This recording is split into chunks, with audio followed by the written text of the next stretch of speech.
नमस्कार, स्वागत है आप सभी का हमारे बुलेटिन में। मैं हूं आपके साथ अंशिका। रुक करेंगे आज की बड़ी खबरों का। उप मुख्यमंत्री अरुण साव ने राष्ट्रीय स्वयंसेवक संघ के वरिष्ठ प्रचारक और राज्यसभा के पूर्व सांसद गोपाल व्यास के निधन पर दुख व्यक्त किया है। उप मुख्यमंत्री अरुण साव ने कहा कि उनके देवलोक गमन से देश और समाज को बड़ी क्षति हुई है। इसके साथ ही उन्होंने बताया कि गोपाल व्यास ने भिलाई स्टील प्लांट की नौकरी छोड़कर अपना संपूर्ण जीवन पूरा समाज के लिए समर्पित कर दिया था और उनके योगदान को कभी भुलाया नहीं जा सकता। उनका जाना समाज के लिए अपूर्णीय क्षति है। इंडियन रोड कांग्रेस का अधिवेशन होना है और आज शाम को उस कार्यक्रम की विस्तृत रूपरेखा आप सबके सामने प्रस्तुत करेंगे। अधिवेशन के उद्घाटन के लिए 8 तारीख को देश के सड़क एवं परिवहन मंत्री आदरणीय नितिन गडकरी जी का आगमन हो रहा है और छत्तीसगढ़ के लिए सौभाग्य का विषय है कि देश भर से सड़क और निर्माण क्षेत्र के विशेषज्ञ आएंगे और दुनिया में निर्माण के क्षेत्र में जो तरक्की प्रगति हुई है उसको लेकर चर्चा करेंगे।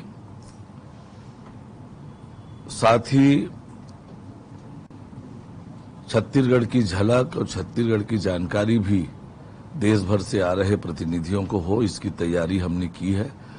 कार्यक्रम की विस्तृत रूपरेखा आपके सामने शाम को प्रस्तुत करेंगे। देखिए, छत्तीसगढ़ महतारी के मान सम्मान और गौरव बढ़ाने का काम हमेशा से भारतीय जनता पार्टी ने किया है, हमारी सरकारों ने किया है।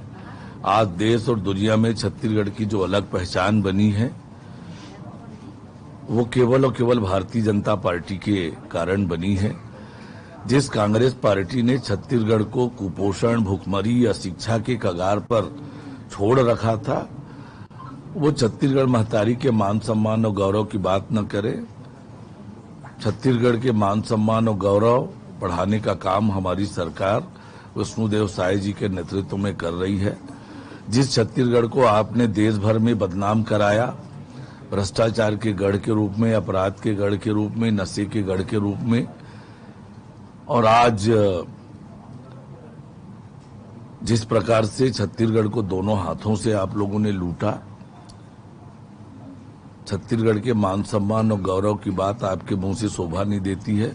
छत्तीसगढ़ महतारी के मान सम्मान और गौरव बढ़ाने का काम हम लगातार कर रहे हैं। ये आप लोग जनजातीय गौरव दिवस मनाने जा रहे हैं। देखिए, समाज को तोड़ने और बांटने की राजनीति कांग्रेस पार्टी करती है। हम तो सबका साथ सबका विकास इस मूल मंत्र को लेकर काम करते हैं। आज देश और समाज को बहुत बड़ी क्षति हुई है। राज्यसभा के सांसद रहे, राष्ट्रीय स्वयंसेवक संघ के प्रचारक रहे और जिन्होंने भिलाई स्टील प्लांट की नौकरी छोड़कर संपूर्ण जीवन समाज को अर्पित किया, ऐसे श्री गोपाल व्यास जी का आज निधन हुआ है। ये समाज के लिए, प्रदेश के लिए और देश के लिए अपूर्णीय क्षति है। ऐसा अनोखा व्यक्तित्व जिन्होंने पूरा जीवन समाज को, देश को समर्पित किया और न केवल जीते जी संपूर्ण सब कुछ समाज के लिए समर्पित किया, वरन निधन के बाद भी जिन्होंने अपने देह को समाज को समर्पित किया। देश में ऐसा अनोखा व्यक्तित्व बिरले ही मिलते हैं। ये समाज के लिए, देश के लिए अपूर्णीय क्षति है। जिन्होंने हम जैसे लाखों कार्यकर्ताओं को प्रेरणा दी, मार्गदर्शन दिया, कार्यकर्ता तैयार किए समाज के लिए, मैं उन्हें अपनी विनम्र श्रद्धांजलि अर्पित करता हूं। परमपिता कांग्रेस महासचिव एवं छत्तीसगढ़ प्रभारी सचिन पायलट ने पत्रकार वार्ता की। कांग्रेस भवन में प्रदेश कांग्रेस अध्यक्ष दीपक बैज, नेता प्रतिपक्ष डॉक्टर चरणदास महंत की उपस्थिति में पत्रकार वार्ता को संबोधित किया गया। पत्रकारों से चर्चा करते हुए उन्होंने कहा कि पहले युवा कांग्रेस द्वारा महिलाओं की पंचायती चुनाव में सक्रिय भागीदारी के लिए चलाए जा रहे अभियान महिला स्वराज अभियान आज उसका शुभारंभ किया गया और साथ ही उन्होंने आगे कहा कि राहुल गांधी की सोच है कि महिलाओं को कैसे आगे बढ़ाना है। ग्राउंड लेवल से लेकर पार्लियामेंट तक जो महिलाएं इच्छुक हैं चुनाव लड़ने की, उनके लिए ये अभियान है। सचिन पायलट ने आगे कहा कि किस प्रकार का प्रचार बीजेपी कर रही है, झारखंड में जिस प्रकार की बातें बोली गई हैं उसे देखकर समझ आ चुका है।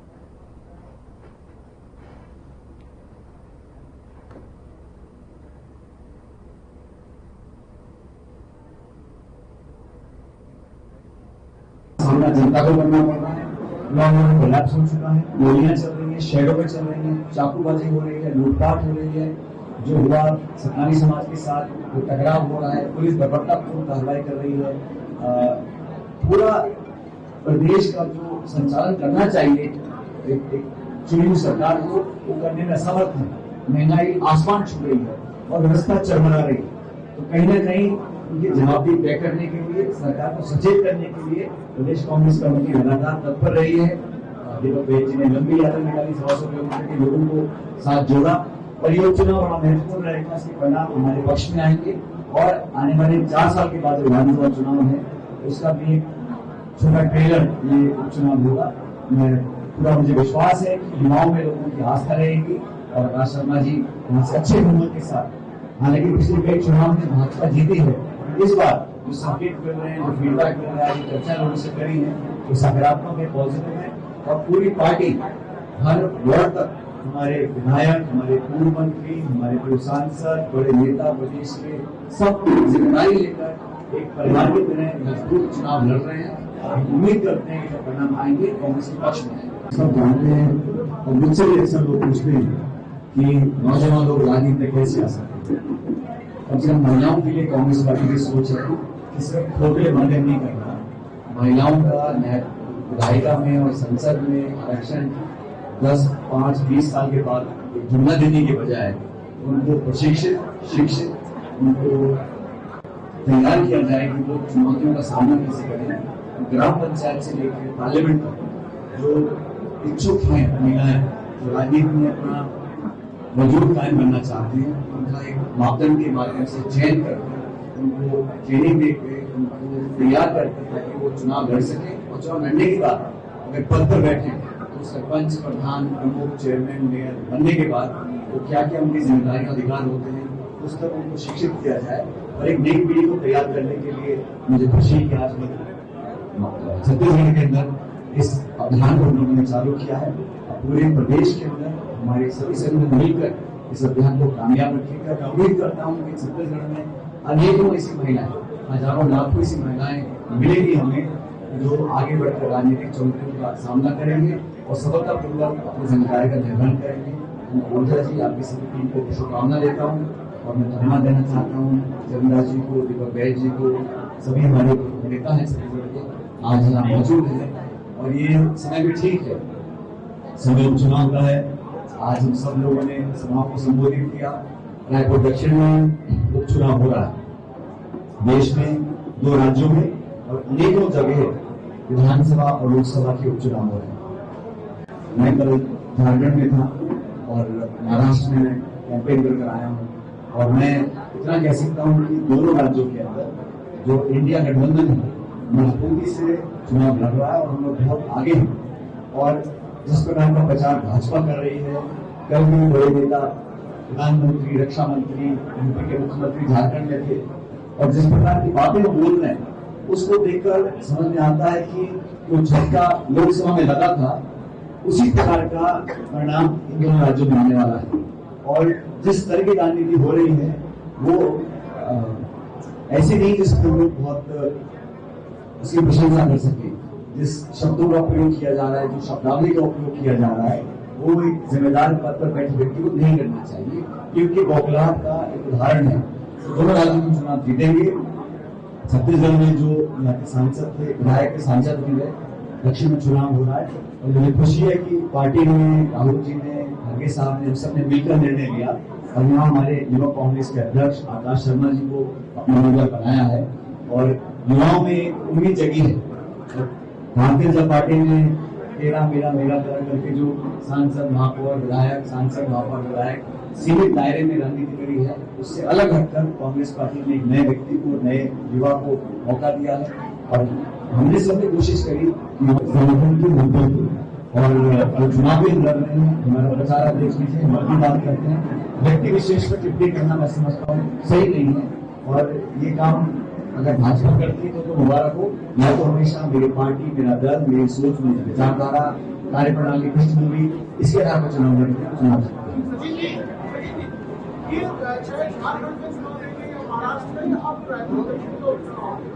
जिस तरह से भारतीय जनता पार्टी की बटोगे तो बटोगे जैसे नारे दे रहे हो, तक कि उसको फैलाया जा रहा है, उसको कांग्रेस जैसे ये जो नारा दिया है बीजेपी ने, आपने जो बोला, उसका मैंने तो एक अच्छा जवाब देखा है। हम कहते हैं बढ़ोगे तो बढ़ोगे, जो बात कहता हूँ वो समझदार व्यक्ति है। ये विवादित बयान देना, धर्म के आधार पर, जाति के आधार पर, समुदाय के आधार पर लोगों को बांटना, समाजों को लड़वाना, एक द्वेष की भावना पैदा करना, टकराव पैदा करना, ये भाजपा की फितरत है। और चुनाव से ठीक पहले, चाहे वो यूसीसी हो, चाहे गौ माता के नाम पर नाम बदलना हो या कुछ राजनीति करनी हो, धर्म के नाम पर वोट बटोरना, ये बहुत लंबा चलेगा नहीं। और इसका परिणाम आपने यूपी में देखा, जहां पर राम मंदिर का निर्माण हुआ है, जिसका श्रीदेवी की बोर्ड लगी भाजपा के अंदर, उस अयोध्या में लोकसभा का चुनाव समाजवादी पार्टी जीती है, हमारा गठबंधन जीता है, भाजपा हारी है। तो जनता कुछ समय तक भ्रमित हो सकती है। अधिकांश लोग भारतवर्ष के समझते हैं कि हमारी आने वाली पीढ़ी का जो भविष्य है वो वहां सुरक्षित है जहाँ अमन, चैन हो, प्यार हो, भाईचारा हो। हम राजनीति करते हैं तो विकास की करें, प्रगति की करें, निवेश की करें, शिक्षा की करें, चिकित्सा की करें। और ये जो कटोगे पटोगे इस प्रकार की जो बातें बोलते हैं, मैं नहीं समझता हूँ कि किसी जिम्मेदार व्यक्ति को बोलना चाहिए। आप अगर पद पर हैं, आप गवर्नेंस करिए, आप लोगों के जीवन को बेहतर बनाइए, अपने वादे पूरे करिए, मैनिफेस्टो में आपने लिखे। तो मैं तो बोलता हूँ पढ़ोगे तो बढ़ोगे, ये हम सबको बोलना चाहिए। इसमें सब पूरे देश पे काफी और नौजवान पीढ़ी के लिए बहुत महत्वपूर्ण है। इस प्रकार समाज में जहर को चुनाव से पहले लोगों का ध्यान भटकाने के लिए इस प्रकार के नारे भाजपा के नेता देते हैं और मैं समझता हूँ वो एक सकारात्मक राजनीति को ध्यान नहीं है।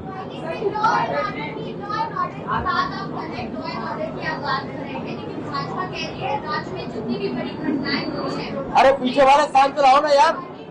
एक्शन आता है जब किसी सरकार या किसी जिम्मेदार व्यक्ति के पास जवाब नहीं होता, सबसे आसान रास्ता होता है कि विपक्ष को घोषित करना। और मुझे बड़ा खेद है कि चाहे एनएसयूआई हो, चाहे यूथ कांग्रेस हो, लोगों को झूठे प्रमाण देकर बदनाम करने की कोशिश की जा रही है। वो अपनी गलतियों पर पर्दा डालने का काम कर रहे हैं। आप जिम्मेदार दफ्तर बैठे हैं, सरकार आपकी है, केंद्र सरकार आपकी है, law and order state subject है, कलेक्टर एसपी अपना दफ्तर छोड़ के भाग रहे हैं, आपकी इंटेलिजेंस फेल हो रही है, लूटपाट हो रही है, मारकाट हो रही है, आप संभाल नहीं पा रहे हैं। आप विपक्ष के नेताओं को टारगेट कर रहे हैं, उनको जेलों में डाल रहे हैं, केस डाल रहे हैं और पूरा देश जानता है भारतीय जनता पार्टी जब सारे इनके हथियार फेल हो जाते हैं तो विपक्ष पे टारगेट करना इनका पहला प्राथमिकता बन जाती है। केस कर दो, EDI, CB, income tax, police, जेलें बंद कर दो।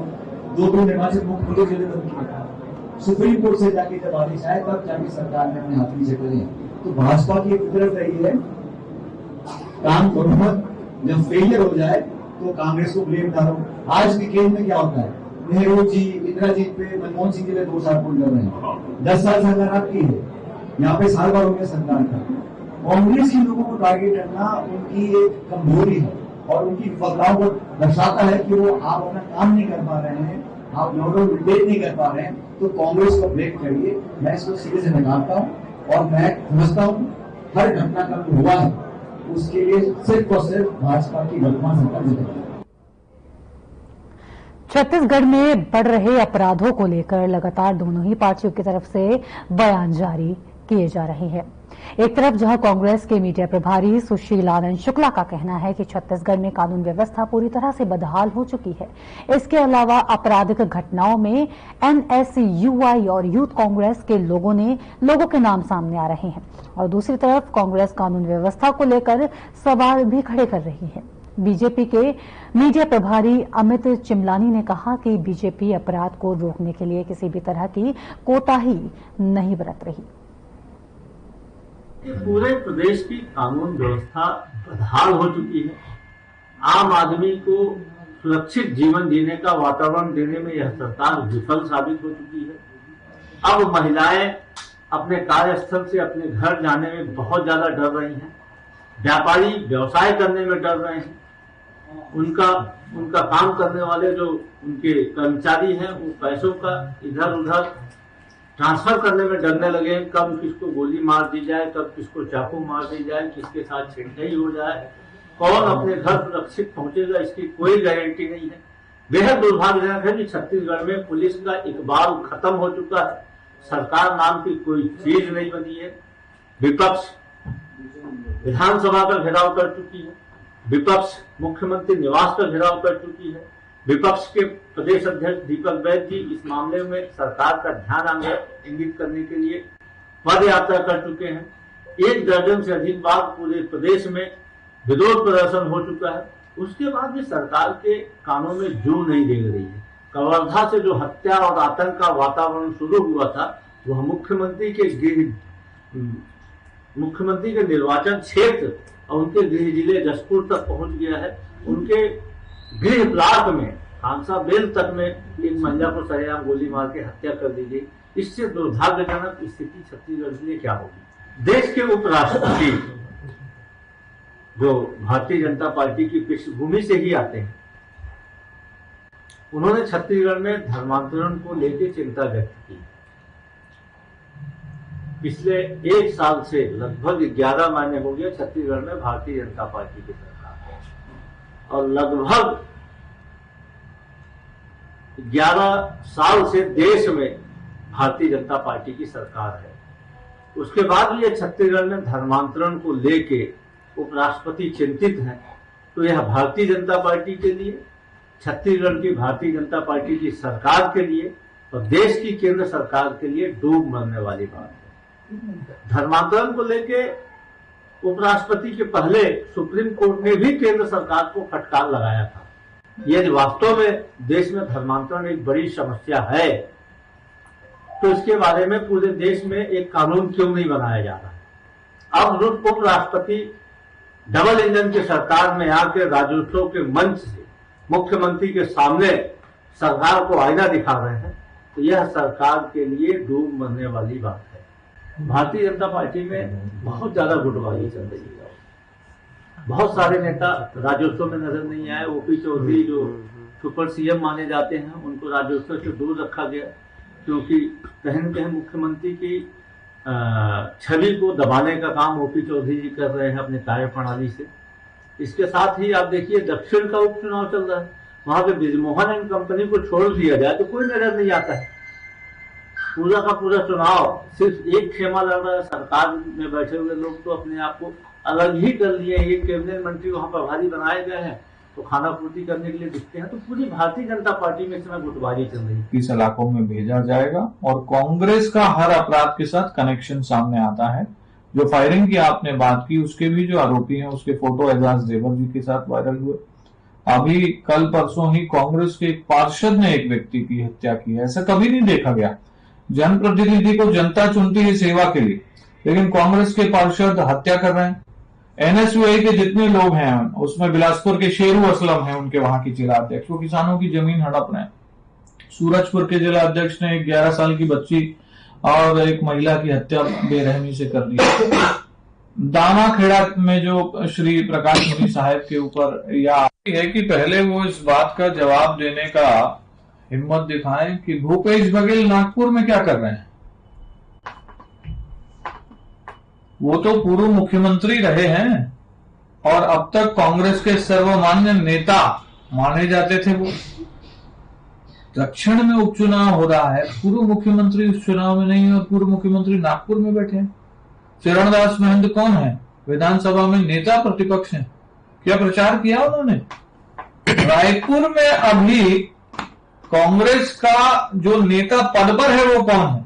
एजाज जेबर महापौर है। क्या वो प्रचार में है?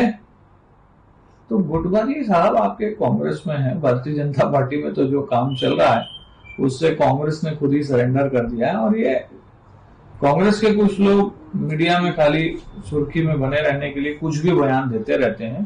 बाकी कांग्रेस को पता है कि कांग्रेस पूरी तरीके से टूट चुकी है और उनका जनाधार भी खत्म हो चुका है। हाल ही के दिनों में एक वीडियो वायरल हुआ था सर कि जहां सुनील सोनी जनता के आक्रोश का शिकार हो गए थे प्रचार के समय।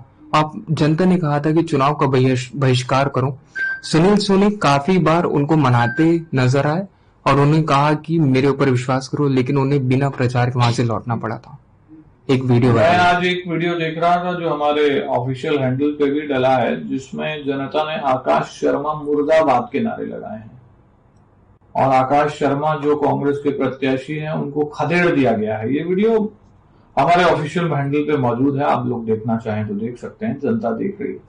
और जहां तक सुनील सोनी जी का प्रश्न है, जो जनता ने उनसे बात कही वो कांग्रेस की सरकार की बड़ी असफलता की बात है कि वहां के लोगों का आरोप है कि उनकी चारागाह की जमीन पर कांग्रेस के कार्यकाल में किसी ने कब्जा किया, तो कांग्रेस की सरकार 5 साल क्यों नहीं वो कब्जा छुड़ा पाई? और वो कब्जा होने क्यों दिया? क्या कांग्रेस उसमें लिप्त थी? ये भूपेश बघेल जी को, कांग्रेस के नेताओं को जवाब देना चाहिए। और आप बॉलीवुड एक्टर्स को धमकी मिलने के सिलसिले थम नहीं रहे हैं। सलमान खान को मिली धमकी का मामला अभी ठंडा नहीं पड़ा था। अब सुपरस्टार शाहरुख खान को भी जान से मारने की धमकी मिल गई है। मुंबई के बांद्रा थाने में को लेकर केस दर्ज किया गया है।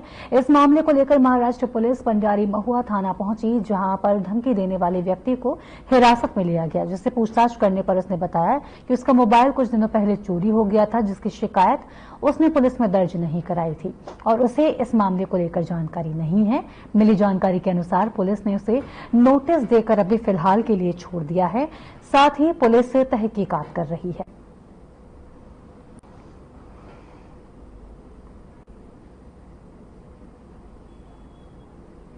मुंबई की टीम थाना पंडरी में आके उन्होंने सूचित किया कि जो बांद्रा पुलिस स्टेशन है मुंबई में, वहां पर एक क्राइम रजिस्टर हुआ है जिसमें कंप्लेंट आई थी कि शाहरुख खान को एक्सटॉर्शन के लिए, वसूली के लिए धमकी मिली है 50 लाख रुपए की।